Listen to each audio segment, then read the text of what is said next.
Welcome to Kudlow. I'm Larry Kudlow. Well, Save America, Kill the Bill. The bill, of course, is the Schumer-Manchin reconciliation bill. Killing it's not going to be easy. I guess we have about a week or two. But we will continue to put our best foot forward on policy grounds. The more we learn about this bill, the less everybody seems to like it. The Inflation Reduction Act doesn't seem to have much inflation reduction in it. That, according to the Penn-Wharton budget model.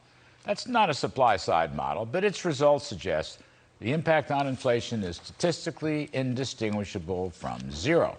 Well, let me just say there's never been any automatic link between budget deficits and inflation anyway, so I never bought that argument to begin with. The principal cause of inflation is overly easy money, and in this current cycle, overly excessive federal spending contributed as well. But one of the economy killers, besides skyrocketing inflation, is Biden's woke regulatory strangling of the economy, starting with fossil fuels, but continuing through virtually all business and industry. Mr. Biden slapped on $200 billion worth of regulatory costs in his first year alone. That's more important than a bunch of phony accounting gimmicks designed to bring down the budget deficit for a couple of years. Now, if you take a look at the reconciliation, there's a $739 billion tax hike and $433 billion in spending, but the Obamacare spending is only scored for 3 years. Over 10 years, it will be over $200 billion. So that wipes out the so-called deficit reduction. And the idea that we're going to give the IRS another $80 billion, that will generate another $124 billion in revenues, that game is tried again and again, and it fails again and again. It's just more phony baloney. Also worth noting, energy loans and loan guarantees are scored as interest-yielding assets, generating a lot of money. Good luck with that. Remember Solyndra? Or how are those student loans working out for Uncle Sam? But the biggest whopper is that the deficit reduction crowd kind of forgot to add in the $280 billion CHIPS Plus spending bill that had no pay-fors, none. I'm sure that was just an oversight. But suddenly, when you tally last week's congressional actions, there's almost $900 billion in spending against $740 billion phony revenues, which sounds like a deficit to me. Please feel free to check my math. Now, more important is this whole idea that 100% expensing a business investment is a tax loophole. It is not.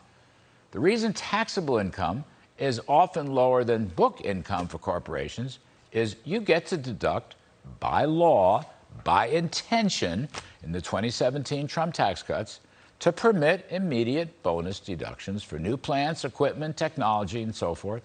This was done to make America more competitive, onshoring, increasing productivity and real wages and typical family incomes. It was done on purpose. That, along with the tax rate reduction from 35 to 21%. Those were the twin pillars of the supply-side business tax cuts. And it worked. Median income soared. Unemployment crashed. Poverty fell. Inequality fell. There was no inflation. And abstracting from the pandemic shutdown, it paid for itself as the Laffer curve kicked in. Now, the Schumer reconciliation bill would stop the surge of business investment. It's a big mistake. And because 70% of the corporate tax burden is borne by blue-collar working folks, putting in a 15% alternative minimum tax on book income is going to lead to across-the-board tax increases. This according to the Joint Tax Committee, which is no friend to supply-siders, but 50% of the burden of the minimum tax would hit manufacturers. By the way, today's ISM report for manufacturing fell to its lowest level since June 2020. But then to varying degrees, every other industry will shoulder tax hikes. And all that includes a 7.2% tax hike on coal, a $25 billion tax hike on oil, and for that matter, fossil fuels in general. And get this, there's a carve-out for Green New Deal tax credits. What a shocker.